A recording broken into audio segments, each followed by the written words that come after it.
Well, welcome to What's Up in the 90s. And we've had some interesting shows. I want to, first of all, thank all the viewers who've been writing in, making comments about the show. And most have been good, so I want to thank you for that.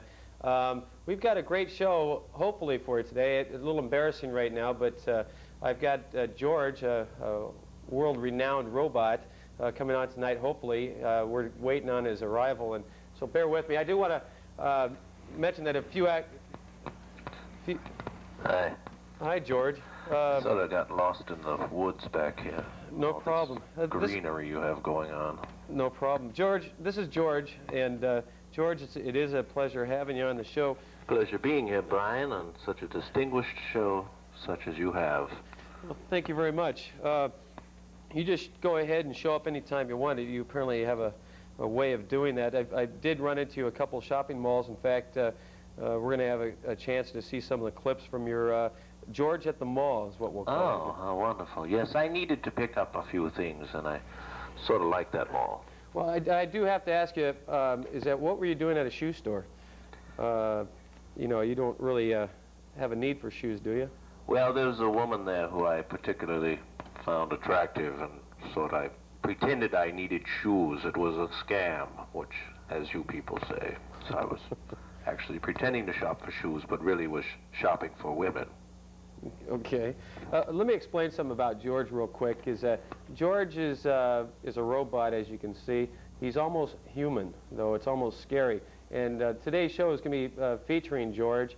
We're going to chat for a little bit, but then we're going to go and show some clips of George in the mall. We were at Valley Fair, as well as the Almaden Valley shopping mall, and you're going to see clips of that. Then we're going to meet in the second part of the show Ed Fish, who's George's father. But first to George. George, one thing is that I've heard a lot about you. This is about the third or fourth time we've met. But prior to meeting you the first time, I'd heard a lot of things about you. You're quite flamboyant. You're always dressed really nice. What's your Flattery will get you everywhere, Mr. Stuckey. Okay. What is it with you, though, that makes it so intriguing and makes you so special? Well, I think it's, as far as humans are concerned, what makes me special is that when people meet me, they feel very much at ease telling me all about their lives. And I think that's because as you guys all grow up out there in TV land, you always want Mickey Mouse to be alive, or Santa Claus to be alive, or all of these other little characters to be alive, and I am alive. So it's sort of intriguing. Mm-hmm. You know what I mean? Sure I do. Now, I noticed the response that people have to you, and it's mixed, to be honest with you. I see children a lot of times really like to approach you, but sometimes they don't. They're a little scared of you. What do you think's going on in their little heads when they see you?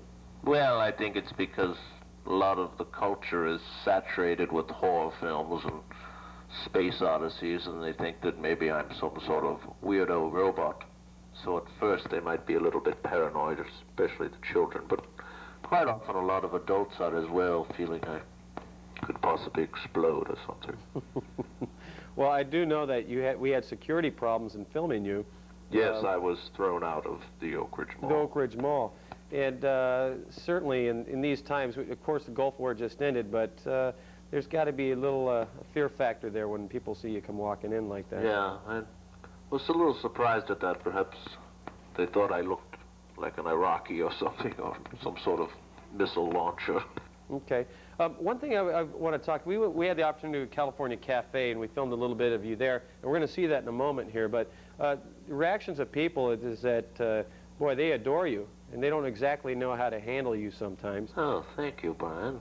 But you're rather adorable yourself with the cute little cheeks you have there. Nice little nose. Well, thank you very much. But one thing is that you don't have any problem approaching anybody, and some people probably can find you a little irritating sometimes that you just enter into their conversation uninvited. Not quite often, though. Most of the time, people are just amused by me, and I feel that the best asset that I have is that I really can approach anyone, and I'm not judged by race, color, creed, or religious doctrine, or anything like that. So they'd feel that, oh, it's a robot, how cute. Mm-hmm. Why don't we talk to him? And then they find out that I'm really much smarter than they are, and then they might become a little bit irritated. Well, look this is what we're going to do. We're going to go ahead and show a clip. Do you mind if we show some clips? Oh, I'd love to see that. Okay, we'll just call this George at the Mall, and we're going to take a look at that right now.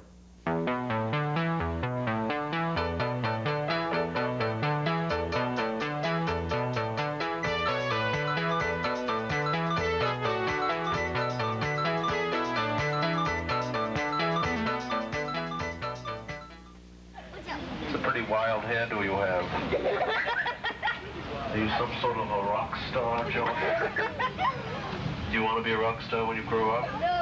Who gave you this hairdo? My mom. Your mom did? Yes. She cut it? Yes. What kind of hairdo does your mom have?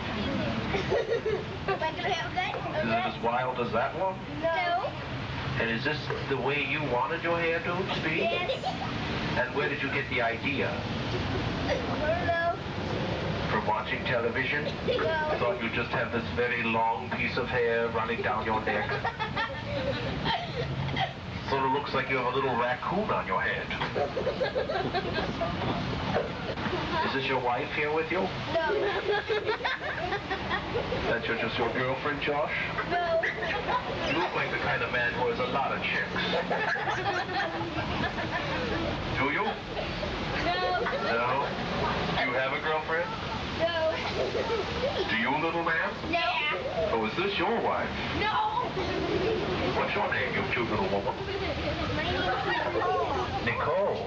Want to shake hands? How do you do? You're a very pretty little woman. Thank you. Are those your real teeth? They look very nice. Is this your sister? No. Your friend? Yes. What's her name? Julie. Julie, Julie, Julie, do you love me?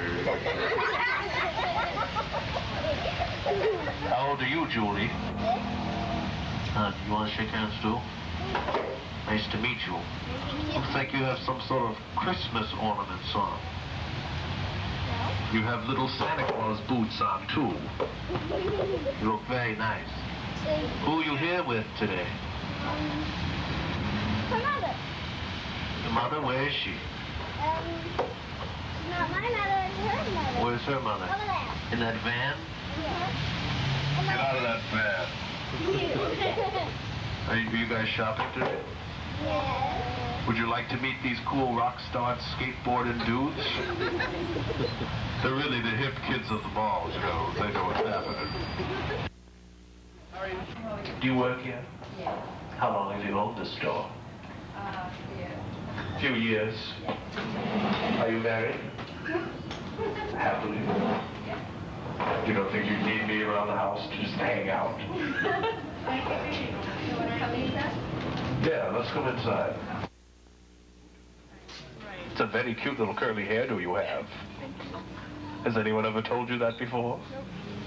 You have very good bone structure as well. Can I see your dress after you try it on? Sure. Oh, really? Where are you going to try it on? No, I wasn't going to try it on with these shoes. It Oh. wouldn't Well, we won't look at the shoes. I'll just hold it up. Oh, yes, it's you. It's really you. Kathleen, a pleasure to meet you. Oh, well, pardon the socks. It's a real pleasure to meet you, too. Thank you very much. And pardon the socks. What do you mean? Well, I'm carrying my daughter's socks, so she can try on shoes. So she's running around the store without any socks on right now? She has wet socks on from playing in the puddles. Oh, My playing. fault. Who's that man? That's, I used to work with that gentleman. His name is Bob Dean. Were you trying to pick him up? No, No. I was waiting for you. Oh, I see. I've been the object of your desire this whole time. I'm burning with desire to have a romantic evening with you. Wow. Holy moly, I think I just scored. I'm too old for you. Do these children come with the deal? I can arrange a babysitter in a hurry, no problem. Oh, yeah? Who's the cute little fuzzy-headed man? That's my son, Chris. Hello, Chris. You cool macho dude. Has one of those flat-top hairdos, sort of looks like a little aircraft carrier walking around. See little planes landing on his head. Who's that lovely woman? Is that his wife? No. Well, that's your daughter. That's his little sister, Lisa. Lisa, little Lisa. What a cute little woman. A very cute little nose jack on her happy face. Hello, little man. What's your name, you cool little dude? You guys have to What's your name? Tell me your name.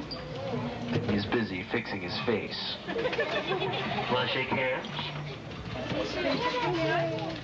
What's your name? Matthew. What a very nice smile you have. How old are you? 4? Yeah? You're a very cool little dude. It's okay. You can talk to him. What do you want to be when you grow up? Renee. Bird? What are you trying to tell me? You want to be a bird and fly around? What's your name, you giggly little woman? What are you doing over there? Crying? No. Want to shake hands? My name's George. Nice to meet you, George. Nice to meet you. What's your name? Shaika.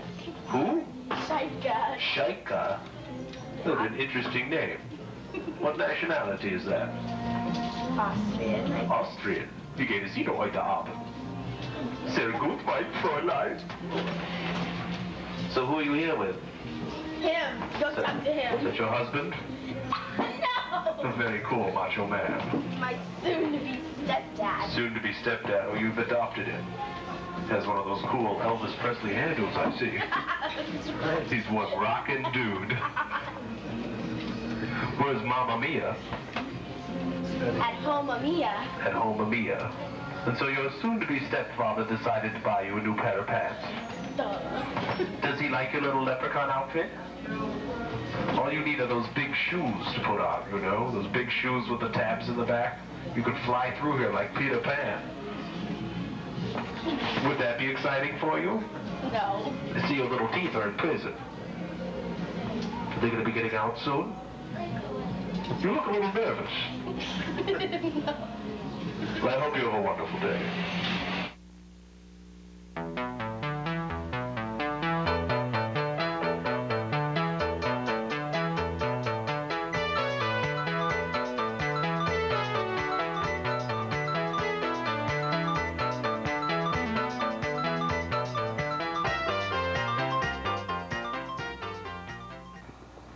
Well, I hope you enjoyed that clip of George. And George, I'm beside myself. You've got a way with people that's incredible. How'd you learn all that?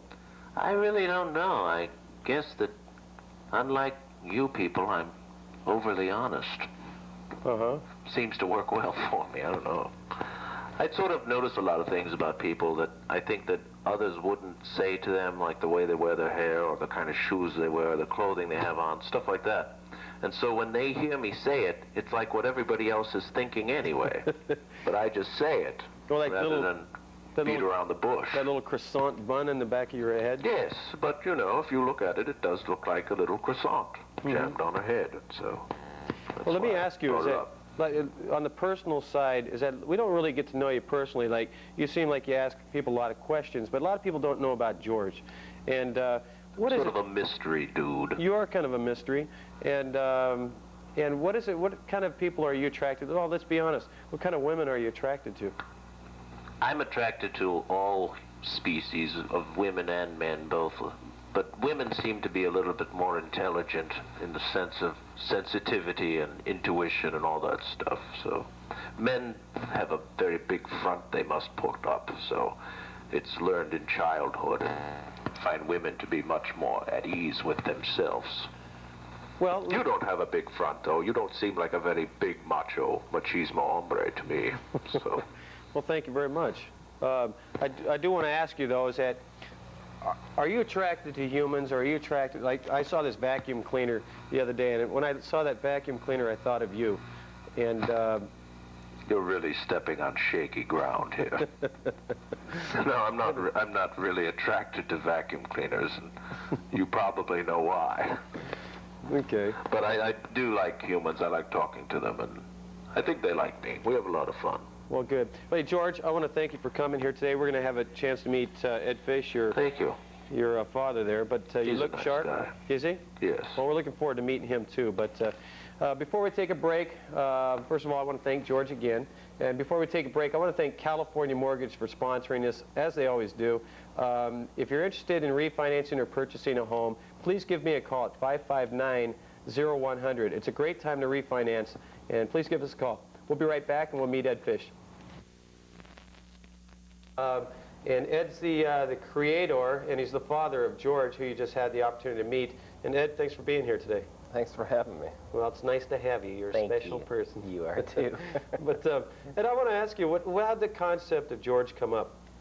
Well, I had majored in acting and directing in college, and when I got out of college, I auditioned to do a voice for Discover Magazine. Discover Magazine was first coming out, and the editor wanted to give the magazine the image of being the lighter side of science. So he had a concept of having a robot that would go around the country and talk to people about this new magazine called Discover Magazine. So we had a robot that was similar to George and had a little chest plate, and every month they put in a new, whatever the cover of the magazine was for that month. And the robot Disco would go around the country and tell people about what was in his magazine. So it was a publicity stunt. And from that robot, I did all sorts of robots for different companies. One voice sort of led to another. It was the voice of a talking tooth for Colgate toothpaste, a giant molar that went around the country and taught children how to take care of their teeth, and it was the voice of a talking ketchup bottle for Heinz ketchup, and a lot of other robots. And then one day, I wrote a book called My Life as a Robot, which was sort of a collection of stories that had happened, because as George told you before, people sometimes let down their guard and really reveal themselves to him. So the stories that I had collected over the years were sort of interesting, and I put them in a book called My Life as a Robot. Well, I don't know if this is part of your book, but you had told me a story one time about how you met some gentleman on a plane, and then you happened to be going to the same convention with him. Right. Do you mind letting our audience know that story? To give you an idea of some of the fun that George and I have had, I was on a plane. I was flying from Guam to New York City. And when I got in New York City, I had to do a convention. It was a big convention, and it was obviously a long plane ride. And I wasn't going to have any time to take a nap once I got to New York. I was going to have to go immediately and do this show. So I was hoping that I was going to be able to sleep on the plane. I got to the airport in San Francisco, changing planes from the one I took from Guam, and there's this guy named Nathan and his nephew who were standing in line in front of me, and they were really comical. They had really strong New York accents, and they were going on and on and on. Well, they ended up sitting in front of me, and so I didn't get to sleep because these guys just jabbed about their whole life the whole trip. You know, Nathan telling about his Aunt Ethel and how her cooking gave him gas, and you know how he had to claim extra charity deductions on his income tax return because the government was nailing him on his taxes, that he actually cheated on his return, and a number of other things. So you just loaded up with ammunition. Oh yeah, so I knew all about this guy, all about his life. I wasn't expecting to see him again, but then I did see him at the show that I was at.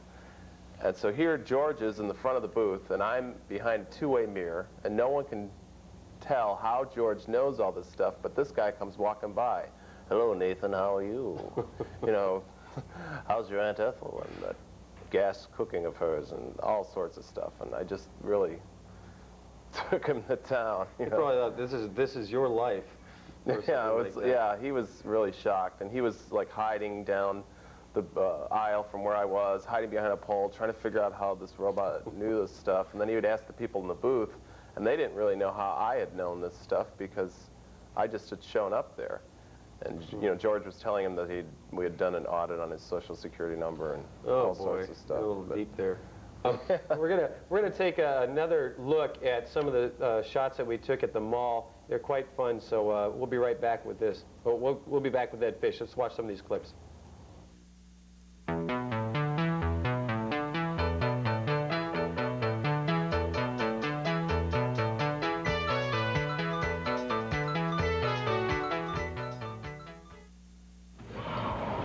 Those are some really wild pants you have on, Mom. Who's this little person hanging on you? This is Sky. What's his name? Sky. Sky? Sky. Sky. Yeah. Look at the And light. who's this over here? Is this water? Sky and water. What's his name? Wyatt. Wyatt. Like Wyatt Earp. Like Wyatt Earp. Hello, Wyatt. What a very serious-looking little man you are. What are you thinking about? How heavy he is. How heavy he is. Well, I hope you two have a wonderful shopping day. Well, thank you. This is a very macho man draped in dead animal skins. How are you, you big macho Italian-looking dude? I'm fine. I not only like dead animal skins, I also like dead machinery. Uh-oh. You could be the end of me. That's true. How are Pleasure to you? meet you, you cool guy. What do you do for a living? I'm a union representative. Really? What is that? I make your life better. Hello there, how are you? Hi. What's your name? She's jamming that big ice cream cone down her throat. What's her name, Mom? Celeste and Celeste and who? Katie. Katie. Hi, Katie. Do you hide it? Want to shake hands, Katie? Shake hands. Katie, what are you doing back there? You want to shake hands? I think she's a little paranoid.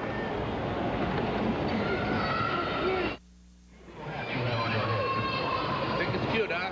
I think it's very cute. What's your name? Charlie? My name is George. What is George. your name? How you doing, George? Who are you? You want to shake hands? Give me 3, that's all I have. Okay, that's 3. Where are you from? Originally, Pennsylvania. And what do you do for a living? Well, I'm one of those guys that retired. You look like a very interesting character. I'm Okay. sure you've had a wonderful life. I thank you. Do you have children? No, Do you have a wife? no, You're alone? yes, Well, don't ever be depressed. We love you. I thank you. Hello, you cool macho dude. How are you? Hi, ¿Cómo está? Donald. Very good. What's your name? Donald. John? Yeah, Donald. Don? Yeah, Pleasure to meet you. it's me. It's a nice outfit you've attired yourself in.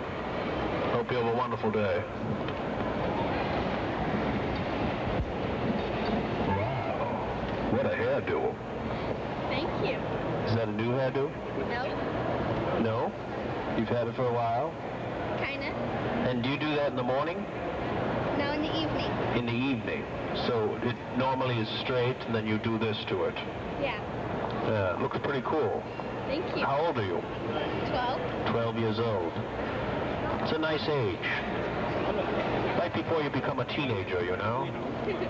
Are you excited about being a teenager? Yeah. Yeah, yeah. Do you have a lot of boyfriends? No. No? Just a couple?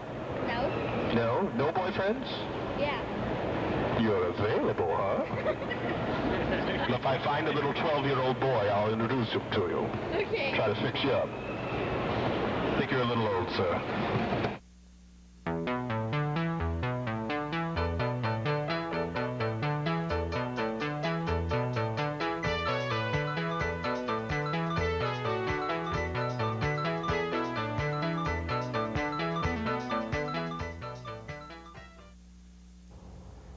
Well, I hope you enjoyed that. We're back with Ed Fish, George's father, and George is quite a character, isn't he? But Ed, one thing is that I know that you've had some other credits, you know, to your background. Basically, I know you were on David Letterman or had a piece on that. What are some other things? Well, why don't you explain David Letterman and some of the I other was things? on the Today Show. I was on Good Morning America.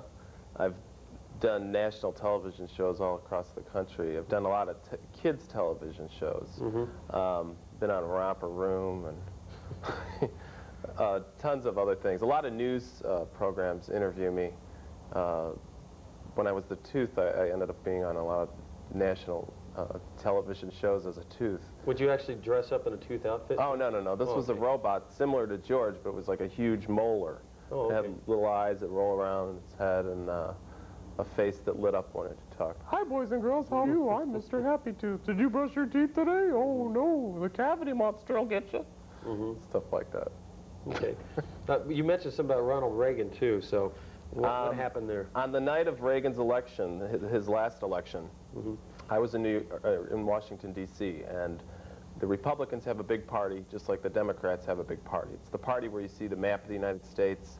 They take the states down as the candidate wins those states. It's the big party to go to in Washington. And that year, everyone knew Reagan was going to get elected, and it was like the #1 party to go to, and I had wanted to go. not with George. I just wanted to go.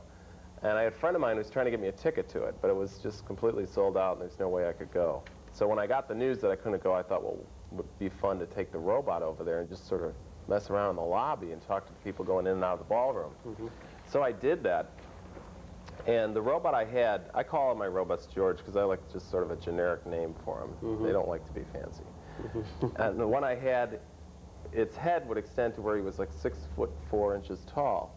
So I'm in the lobby with this thing and talking to Secret Service agents who are guarding the ballroom entranceway and things like that. And all of a sudden I break in and walk right into the place. The Secret Service agents thought I was part of the show, crashed the party, and ended up having one of the assistants to the vice president asked me if I wanted to bring the robot up on stage. Took the robot up on stage, rolling around now up on stage, and I actually hit the podium and I realized that the mic's on.